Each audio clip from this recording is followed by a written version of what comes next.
त्रिपुरा की 60 विधानसभा सीटों पर वोटिंग शुरू। लंबी लंबी लगी कतारें। नागालैंड और मेघालय विधानसभा में 27 फरवरी को होगा मतदान।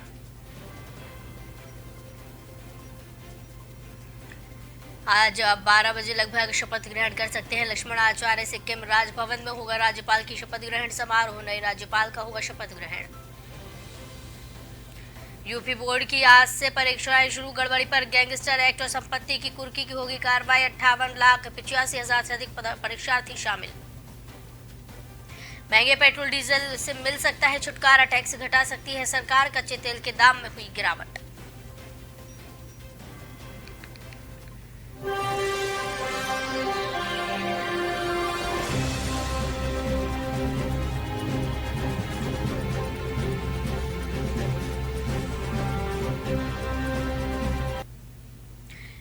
नमस्कार, ओंकार न्यूज देख रहे हैं आप। आपके साथ मैं हूं आस्था श्रीवास्तव। रुक करते हैं खबरों का। त्रिपुरा की 60 विधानसभा के लिए सुबह 7 बजे से वोटिंग शुरू हो चुकी है। इसके लिए राज्य में कुल 3,328 पोलिंग बूथ बनाए गए। राज्य में 28,13,000 जनता 259 उम्मीदवारों की किस्मत का फैसला करेगी, जबकि नतीजे 2 मार्च को घोषित किए जाएंगे। इससे पहले राज्य में बीजेपी की सरकार थी और सीएम माणिक शाह थे। राज्य में चुनाव प्रचार मंगलवार शाम को खत्म हो गया था।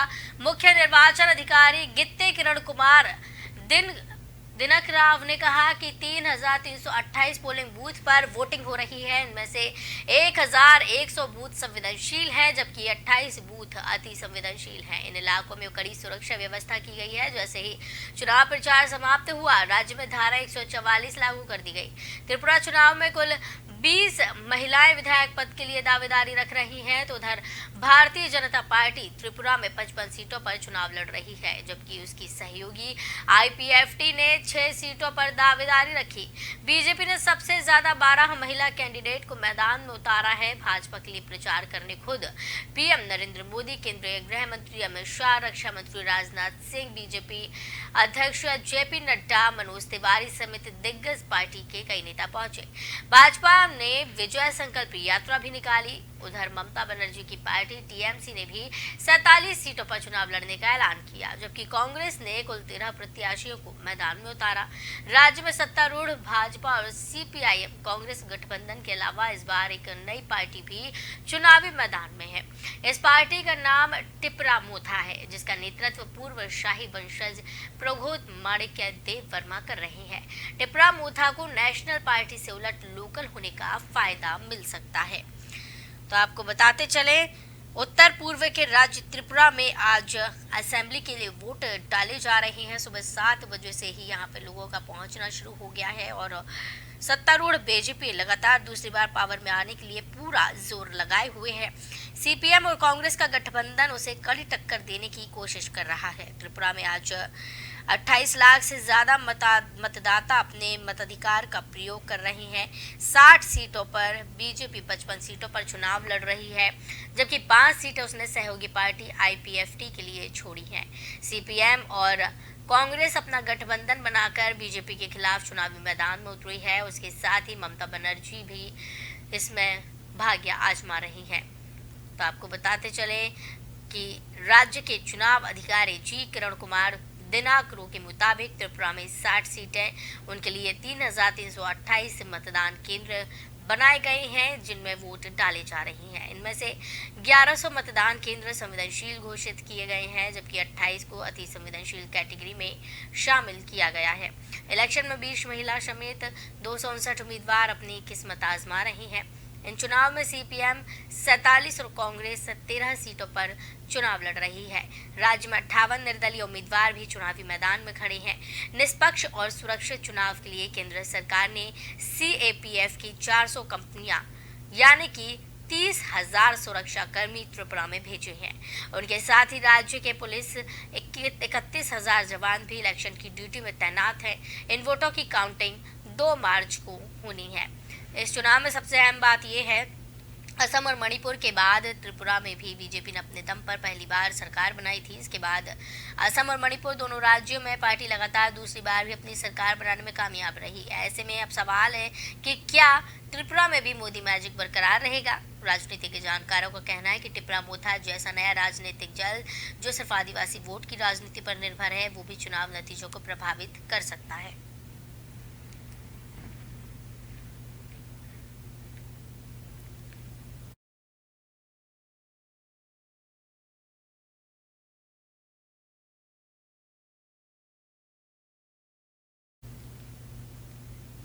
झारखंड के पलामू में दो समुदायों के बीच झड़प हुई। बताया जा रहा है कि पूरा मामला शिवरात्रि पर तोरण द्वार बनाने को लेकर हुआ, जिसको लेकर दो समुदायों के बीच पहले बहस हुई, फिर देखते ही देखते पत्थरबाजी होने लगी। घटना के दौरान गाड़ियों में आग लगा दी गई। घटना में कई लोगों के घायल होने की खबर है। इलाके में धारा 144 लगाई गई है।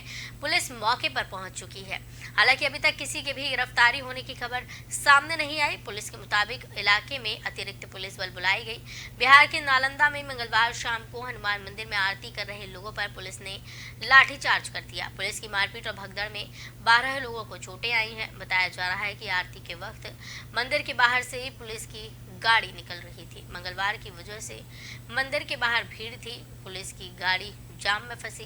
पुलिस ने लोगों को हटाने के लिए लाठीचार्ज कर दिया। राष्ट्रीय जांच एजेंसी ने कोयम्बटूर कार सिलेंडर ब्लास्ट मामले में तमिलनाडु, कर्नाटक और केरल में कई जगहों पर छापेमारी की।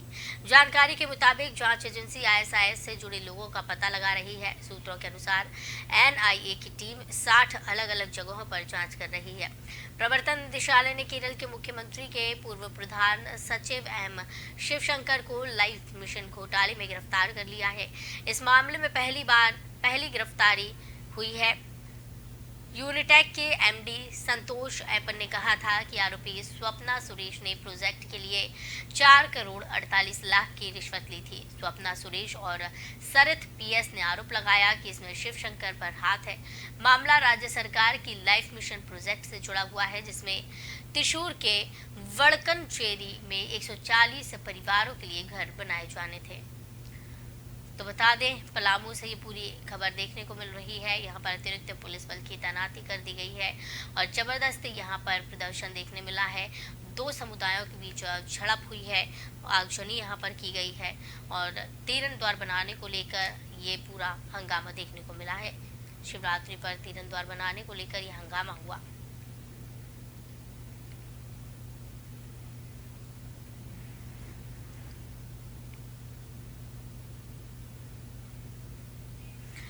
दिल्ली के सराय काले खान इलाके में रैन बसेरा हटाए जाने के मामले में लोगों के पुनर्वास पर 22 फरवरी को सुनवाई करेगा।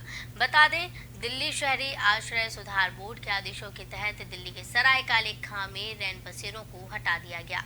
वकील प्रशांत भूषण ने भारत के मुख्य न्यायाधीश डी.वाई. चंद्रचूड़ के समक्ष तत्काल आवेदन का उल्लेख करते हुए कहा कि ये कार्रवाई शुरू हो गई है। वकील ने कहा, सराय काले खां में बिना किसी पुनर्वास के बसेरों को हटाया जा रहा है। कार्रवाई 10:30 के बाद शुरू होनी थी, लेकिन जैसे ही उन्हें पता चला कि हम अभी इसका उल्लेख कर रहे हैं, उन्होंने तुरंत कार्रवाई शुरू कर दी। ये हो रहा है। मैं जिस तरीके की ये तस्वीरें हैं, ये आप देख सकते हैं। आवेदन में ये भी कहा गया है कि लोगों को कोई वैकल्पिक स्थान उपलब्ध कराए बिना रैन बसेरों को तोड़ा जा रहा है। जब तक जस्टिस रॉय और जस्टिस दत्ता की खंडपीठ ने इस मामले को उठाया, रैन बसेरों को पहले ही हटाया जा चुका था। उसी पर विचार करते हुए जस्टिस रॉय ने कहा कि मामले में अत्यावश्यकता अब मौजूद नहीं है और वर्तमान स्तर पर कुछ भी नहीं किया जा सकता है।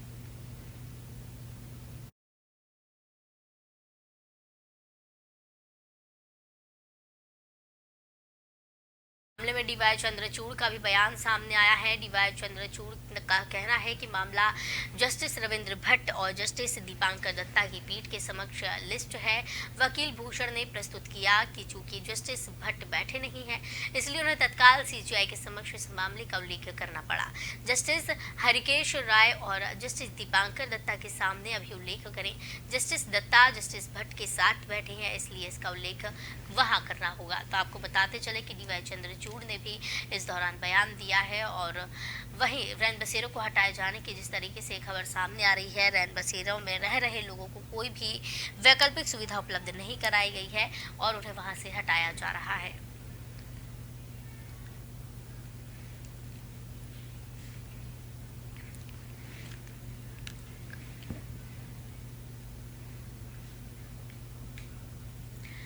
जम्मू कश्मीर की पूर्व सीएम महबूबा मुफ्ती ने बीजेपी सरकार पर जमकर निशाना साधा है। उन्होंने कहा कि गुंडागर्दी का माहौल है। बीबीसी डॉक्यूमेंट्री को लेकर भी मुफ्ती ने बयान दिया। क्या बोली मुफ्ती, आइए सुनते हैं। और खासकर जब उन्होंने वो जो डॉक्यूमेंट्री बनाई गुजरात राइट्स पे, उसके बाद उन पे इस तरह का रेड होना, तो ये पूरी दुनिया में जो है हिंदुस्तान की साख को जख्म पहुंचाते हैं, बदनाम करते हैं। और साथ ही में ये जो बीजेपी वाले विश्व गुरु की बात करते हैं, तो वो एक्सपोज हो जाता है कि हमारे मुल्क जिसको मदर ऑफ डेमोक्रेसीज कहा जाता है वो कहाँ पर है इस वक्त की। यहाँ जो भी हिज़्ब मुखालिफ आवाज़ उठाता है, चाहे वो जर्नलिस्ट हो, एक्टिविस्ट हो, पॉलिटिशियन हो, उसके साथ क्या सलूक किया जाता है। एक गुंडागर्दी का माहौल है। मगर ये गुंडागर्दी जो है ये जम्मू कश्मीर से शुरू हुई और अनफॉर्चुनेटली उस वक्त जो पूरे मुल्क की, चाहे वो नेशनल इंटरनेशनल जो न्यूज़ एजेंसीज थी, उन्होंने खामोशी इख्तियार की जब हमारे जर्नलिस्ट के साथ जुल्म हुआ। आज उनके साथ ये वही रिपीट हो रहा है जो हमारे साथ पिछले 3-4 साल से हो रहा है। हिंदी लैंग्वेज के बारे में बताइए, जो इंट्रोडक्शन हो रहा है हिंदी लैंग्वेज फर्स्ट से लेकर 10th तक जो स्कूलों में। देखिए, साउथ में तो ये कुछ कर नहीं पाते। साउथ में इन्होंने कोशिश की, जम्मू कश्मीर में इन्होंने बंदूक के बलबोते पे हर चीज़ कर रहे हैं। हर चीज़ को जो है they are enforcing everything through the barrel of gun. They have threaten people into silence through the barrel of gun. तो हिंदी का भी वही है कि जो हमारी असली लैंग्वेज है यहाँ उर्दू, हमें हिंदी से कोई दुश्मनी नहीं है, मगर जो हमारी अपनी लैंग्वेज है, being a Muslim majority state, हमारी अपनी लैंग्वेज उर्दू है, तो उसके बजाय आप हिंदी भी पढ़ाते हैं। अगर इनमें दम है तो साउथ में ये करके दिखाएं। वहाँ तो घबराते हैं हिंदी का नाम लेने से, और यहाँ जो है जो सारा वो माइट इज राइट के बलबोते पे चलता है। उत्तर प्रदेश माध्यमिक शिक्षा परिषद की यूपी बोर्ड 2023 की परीक्षाएं आज से शुरू हो गई हैं। यूपी बोर्ड परीक्षा 2023 से पहले उत्तर प्रदेश के मुख्यमंत्री योगी आदित्यनाथ ने परीक्षा को धोखाधड़ी मुक्त और पारदर्शी संचालन सुनिश्चित करने के सख्त निर्देश दिए। मुख्यमंत्री ने यूपी बोर्ड परीक्षाओं को लेकर अधिकारियों को आगे आदेश दिया है कि जिलाधिकारियों द्वारा प्रत्येक परीक्षा केंद्र पर स्टैटिक मजिस्ट्रेट और सेक्टर मजिस्ट्रेट नियुक्त किए जाएंगे। परीक्षा पत्रों की कड़ी निगरानी के लिए स्कूलों में प्रधानाध्यापक के कमरे के अलावा एक अलग कमरा होगा। यूपी बोर्ड डेटशीट 2023 के अनुसार उत्तर प्रदेश बोर्ड परीक्षा 10वीं और 12वीं दोनों के लिए 16 फरवरी 2023 से शुरू होगी। यूपी बोर्ड 10वीं कक्षा की परीक्षाएं 3 मार्च को समाप्त होंगी, जबकि यूपी बोर्ड 12वीं की परीक्षाएं 4 मार्च को समाप्त होंगी। परीक्षाएं 2 पारियों में आयोजित होंगी। पहली शिफ्ट सुबह 8 बजे से शुरू होगी और 11:15 पर समाप्त होगी। दूसरी पारी दोपहर की होगी, जो दोपहर 2 बजे से शुरू होगी और शाम 5:30 बजे समाप्त हो जाएगी। आधिकारिक अपडेट के अनुसार यूपी बोर्ड परीक्षा 2023 के लिए 58,85,000 से अधिक छात्रों ने पंजीकरण करवाया है। यूपी बोर्ड के परीक्षा केंद्रों पर जिन कक्ष निरीक्षकों और व्यवस्थापकों की ड्यूटी लगाई गई है, अगर वे ड्यूटी ज्वाइन नहीं करेंगे तो ऐसे शिक्षकों के खिलाफ निलंबन की कार्रवाई होगी। साथ ही उनका वेतन रोक दिया जाएगा। तो वहीं तैयारियों को ध्यान में रखते हुए जिला प्रशासन की ओर से अधिकारियों को रिजर्व में रखा गया है। किसी भी अधिकारी के अनुपस्थित होने पर इन्हें तैनात किया जाएगा।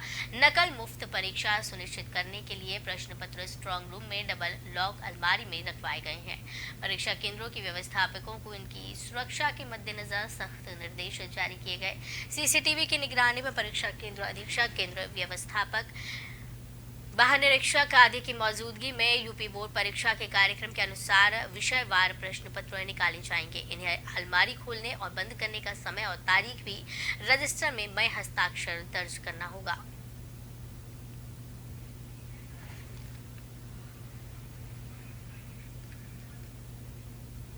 कानपुर देहात में मां बेटी की जलकर हुई मौत को दुखद करार देते हुए उत्तर प्रदेश के मुख्यमंत्री योगी आदित्यनाथ ने बुधवार को कहा कि विशेष जांच दल यानी कि एसआईटी जांच कर रही है। साथ ही मजिस्ट्रेट जांच के भी आदेश दे दिए गए हैं। योगी आदित्यनाथ ने बुधवार को ट्वीट किया, कानपुर की घटना दुखद है, इसके लिए एसआईटी काम कर रही है। हमने मजिस्ट्रेट जांच के आदेश दिए। तो वहीं बुधवार को पुलिस की मौजूदगी में कड़ी सुरक्षा व्यवस्था के बीच यहां पर अंतिम संस्कार किया गया। पुलिस के एक अधिकारी के मुताबिक अंतिम संस्कार के समय कानपुर देहात के पुलिस अधीक्षक BBGTS मूर्ति अपने मातहतों के साथ मौजूद रहे। इस दौरान संभागीय आयुक्त राजशेखर और महानिरीक्षक प्रशांत कुमार सहित वरिष्ठ अधिकारी मौजूद थे।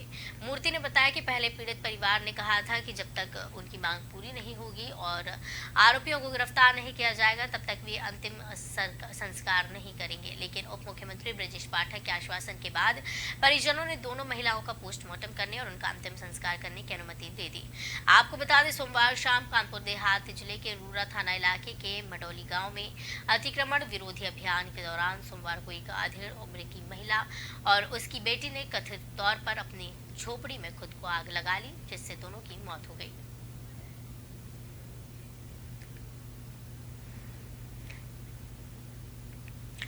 पेट्रोल डीजल के दाम सस्ते होने की संभावना जताई जा रही है। कच्चे तेल के दाम में गिरावट दर्ज की गई है क्योंकि सरकार एक बार फिर से ईंधन की कीमतों पर टैक्स घटा सकती है। रिपोर्ट में कहा गया है कि महंगाई दर को कम करने के लिए भारत सरकार फ्यूल और कुछ अन्य चीजों पर टैक्स घटा सकती है। अगर सरकार की ओर से ऐसा फैसला किया जाता है तो पेट्रोल डीजल के दाम काफी कम हो सकते हैं। रिपोर्ट के मुताबिक ये फैसला फरवरी महंगाई दर के आंकड़ों के जारी होने के बाद लिया जा सकता है। भारत की एनुअल खुदरा महंगाई दर 5.72% से बढ़कर 6.52% पर है। सूत्रों ने बताया कि सरकार फ्यूल पर टैक्स दोबारा से घटा सकती है। इसके साथ ही इंपोर्ट ड्यूटी में भी कटौती कर सकती है। ग्लोबल स्तर पर पिछले कुछ समय से कच्चे तेल के दाम में गिरावट देखी गई है, तो वहीं ईंधन कंपनियों ने कम आयात लागत का भर कंज्यूमर्स और उन कंपनियों पर नहीं डाला जो पिछले घाटे की भरपाई करने का प्रयास कर रही हैं। ऐसे में सरकार के टैक्स के कम करते ही सीधा फायदा पेट्रोल पंप को मिलेगा और रिटेल ग्राहकों को सस्ती कीमत पर पेट्रोल डीजल मिल सकता है। साथ ही महंगाई से भी राहत मिलने के आसार हैं। सरकार के टैक्स और इंपोर्ट ड्यूटी में कटौती का फायदा सिर्फ पेट्रोल डीजल कंज्यूमर्स को ही नहीं होगा बल्कि अन्य उत्पाद यूज करने वाले ग्राहकों को भी मिलेगा। मक्के के दाम में भारी कटौती तो सोया तेल के दाम भी घट सकते हैं। साथ ही दूध के दाम में भी गिरावट की उम्मीद है।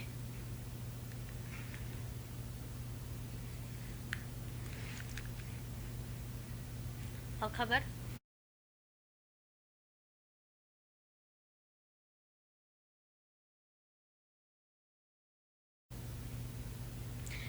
निकी मर्डर केस में दिल्ली पुलिस ने बड़ा खुलासा कर दिया है। पुलिस के मुताबिक 9 फरवरी को साहिल गहलोत ने अपनी सगाई के दिन दोस्तों के साथ जमकर डांस किया। इसके बाद रात में उसका लिविंग पार्टनर निकी यादव से झगड़ा हुआ और उसने हत्या कर दी। बाद में साहिल ने निकी के शव को ढाबे के फ्रिज में रख दिया। इतना ही नहीं, अगले दिन साहिल ने अरेंज मैरिज कर ली। पुलिस पूछताछ में साहिल गहलोत ने बताया कि वो पसुपेश में था कि निकी के साथ रहे या घर वालों के कहने पर अरेंज मैरिज करे। साहिल के मुताबिक घर वाले उस पर अरेंज मैरिज करने का दबाव डाल रहे थे, जबकि निक्की उससे रिलेशन में बने रहने के लिए कह रही थी। सगाई के बाद निक्की के फ्लैट पर गया था साहिल। पुलिस के मुताबिक साहिल 9 फरवरी को अपने एंगेजमेंट के बाद निक्की यादव के फ्लैट पर गया था। इस दौरान उसने निक्की को उसके साथ घूमने जाने के लिए मनाया। साहिल गहलोत के मुताबिक उसने घटना की रात से 15 दिन पहले ही निक्की का घर छोड़ दिया था। निक्की उसकी दूसरी लड़की से सगाई और शादी को लेकर नाराज थी। वो उससे लगातार हिमाचल चलने के लिए कह रही थी, लेकिन वो दुविधा में था क्योंकि उसके घर वाले उस पर अरेंज मैरिज करने का दबाव डाल रहे थे। पुलिस के मुताबिक निक्की और साहिल के बीच कार में ही झगड़ा हुआ। इसके बाद गहलोत ने उसका गला घोंट दिया। पुलिस ने बताया कि भले ही साहिल कह रहा है कि वो दुविधा में था, लेकिन उसकी सगाई का जो वीडियो सामने आया है उसमें साफ देखा जा सकता है कि वो सगाई के दौरान डांस कर रहा है और मस्ती कर रहा है। हालांकि अभी तक साहिल ने ये नहीं बताया कि उसने निक्की की कितने समय हत्या की।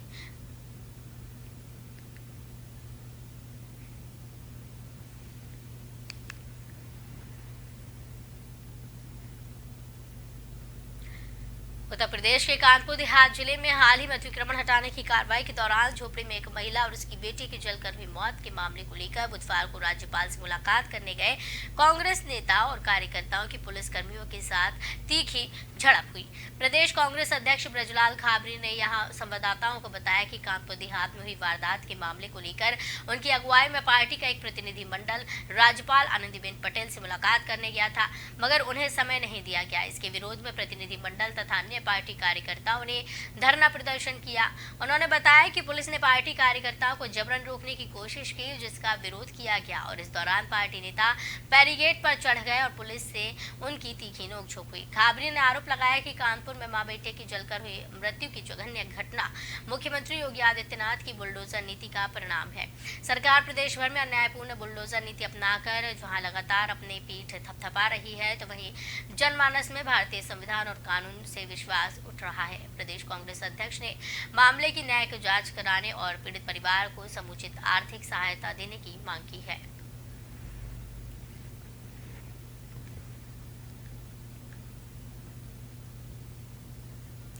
उत्तर प्रदेश विधानसभा का बजट सत्र 20 फरवरी से शुरू होगा। ये 10 मार्च तक चलने वाला है। एक वरिष्ठ अधिकारी ने ये जानकारी दे दी है।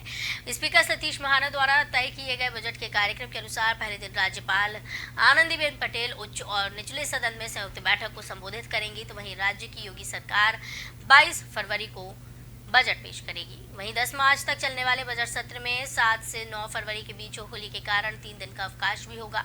एक वरिष्ठ अधिकारी ने जानकारी दी है। स्पीकर सतीश महाना द्वारा तय किए गए बजट के कार्यक्रम के अनुसार पहले दिन राज्यपाल आनंदीबेन पटेल उच्च और निचले सदन में संयुक्त बैठक को संबोधित करेंगी। राज्य का बजट 22 फरवरी को पेश होगा और 10 मार्च तक चलने वाले बजट सत्र में 7 से 9 फरवरी के बीच होली के कारण 3 दिन का अवकाश रहेगा। ये योगी सरकार के दूसरे कार्यकाल का दूसरा बजट है। तो इस बुलेटिन में फिलहाल इतना ही। मुझे दीजिए इजाजत। नमस्कार।